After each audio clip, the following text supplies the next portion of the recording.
আসসালামু আলাইকুম everyone. Basic recipe by Sadia চ্যানেলে আপনাদের সবাইকে স্বাগত জানাচ্ছি। আজকে আমি আপনাদের সঙ্গে শেয়ার করব মসুর ডাল দিয়ে তৈরি ভীষণ মজাদার একটি স্ন্যাক্সের রেসিপি। ঘরে থাকা উপকরণ দিয়েই এই স্ন্যাক্সটি তৈরি করে নিতে পারবেন। মসুর ডাল দিয়ে এত মজার স্ন্যাক্স তৈরি করে নেওয়া যায়, আপনারা তৈরি করলেই বুঝতে পারবেন যে এটা কতটা মজার হয়ে থাকে। আপনারা যদি এই ধরনের নাস্তা কখনো তৈরি করে না থাকেন, তাহলে একবার হলেও বাসায় তৈরি করে দেখবেন। পরিবারের সবাই খুবই পছন্দ করবে। পরিবারের সবার মন জয় করার মতন একটি স্ন্যাক্সের রেসিপি এটি। বিকেলে চায়ের সঙ্গে একদমই জমে যাবে এই মসুর ডালের নাস্তাটি। আশা করছি আমার আজকের এই রেসিপিটি আপনাদের কাছে খুবই ভালো লাগবে আর সহজও লাগবে। তাহলে আর কথা না বাড়িয়ে আমি রেসিপিতে চলে যাচ্ছি। প্রথমে আমি একটা মিক্সিং বোলের মধ্যে নিয়ে নিচ্ছি 2 কাপ ময়দা। আপনারা চাইলে আটাও নিতে পারেন। দিয়ে দিচ্ছি স্বাদ অনুযায়ী লবণ, দিয়ে দিচ্ছি 2 টেবিল চামচ তেল।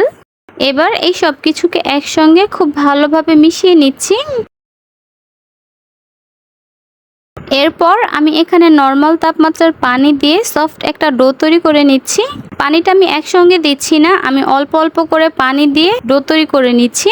আমরা বাসায় রুটি পরোটার জন্য যেভাবে ডো তৈরি করে থাকি, এই ডোটাও ঠিক সেরকমই হবে। পানিটা আপনাদের আরও কম বা বেশি লাগতে পারে। এবার এই ডোটাকে আমি 20 মিনিটের জন্য রেস্টে রেখে দিচ্ছি। আর এই ফাঁকে আমি বাকি কাজগুলো করে নিচ্ছি। এখানে আমি 1 কাপ মসুর ডাল নিয়ে নিচ্ছি। এবার এই ডালটাকে ভালো মতো কচলিয়ে পরিষ্কার পানি দিয়ে ধুয়ে নিচ্ছি। এরপর চুলায় একটি প্যানের মধ্যে ধুয়ে নেওয়া ডালটা নিয়ে নিচ্ছি। সঙ্গে পরিমাণ মতো পানি দিয়ে দিচ্ছি ডালটা সিদ্ধ হওয়ার জন্য। 1 চা চামচ দিয়ে দিচ্ছি আদা আর রসুন বাটা। দিয়ে দিচ্ছি 1 চা চামচ হলুদের গুঁড়া। লবণ দিয়ে দিচ্ছি স্বাদ মতো।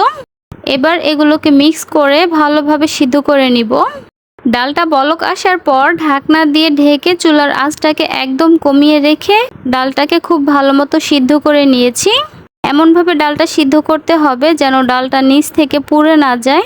ডালটা যদি পুড়ে যায় তাহলে খাবারের টেস্টটা নষ্ট হয়ে যাবে।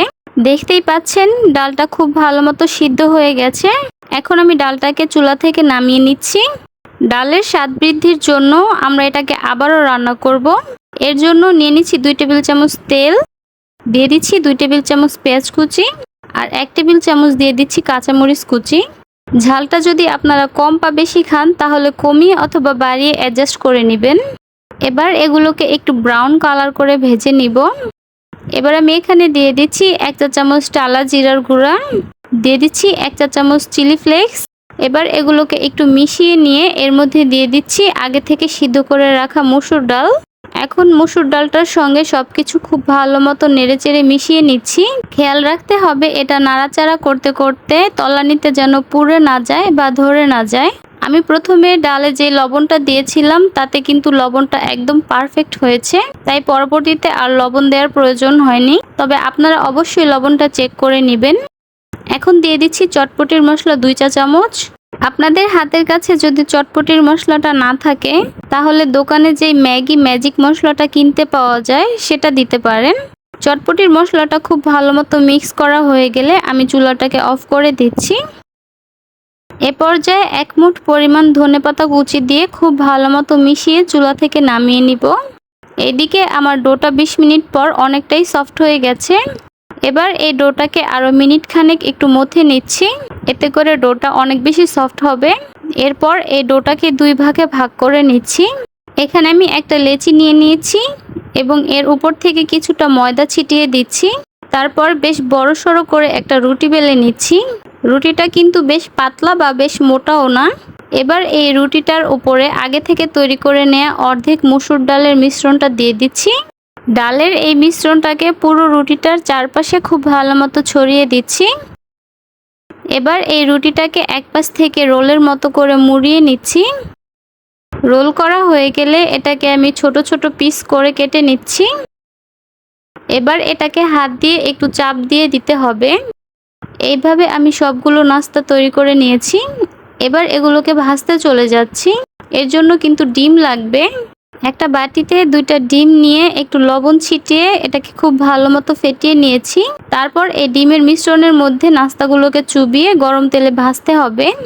অতিরিক্ত গরম তেলে কিন্তু ভাজা যাবে না, তাহলে উপর থেকে কালার চলে আসবে কিন্তু ভিতরটা থেকে ভাজা হবে না। চুলার হিটটাকে মিডিয়ামে রেখে আমি এই নাস্তাগুলোকে ভেজে নিচ্ছি। বেশ কিছুক্ষণ ধরে এই নাস্তাগুলোকে পছন্দ মতো কালার আসা পর্যন্ত খুব ভালো মতো ভেজে নিয়েছি। এবার এগুলোকে তেল ছড়িয়ে চুলা থেকে নামিয়ে নিচ্ছি। ব্যাস তৈরি হয়ে গেল খুবই মজাদার মসুর ডালের একটি স্ন্যাক্স আইটেম। আপনারা এই নাস্তাটি তৈরি করলে বুঝতে পারবেন যে এটা কতটা মজার। বিকেলে টি টাইম স্ন্যাক্স হিসেবে এই নাস্তাটি বাসায় তৈরি করতে পারেন। আশা করছি কেউই নিরাশ হবেন না। আশা করছি আমার আজকের এই রেসিপিটি আপনাদের কাছে খুবই ভালো লেগেছে আর সহজও লেগেছে। আমার রেসিপিগুলো আপনাদের কাছে ভালো লাগলে প্লিজ আমার চ্যানেলটিকে সাবস্ক্রাইব করে পাশে থাকা বেল বাটনটিও অন করে রাখবেন আমার পরবর্তী ভিডিওর নোটিফিকেশন সবার আগে পাওয়ার জন্য। তাহলে আজ এ পর্যন্তই। সবাই অনেক বেশি ভালো থাকবেন, সুস্থ থাকবেন। আল্লাহ হাফেজ।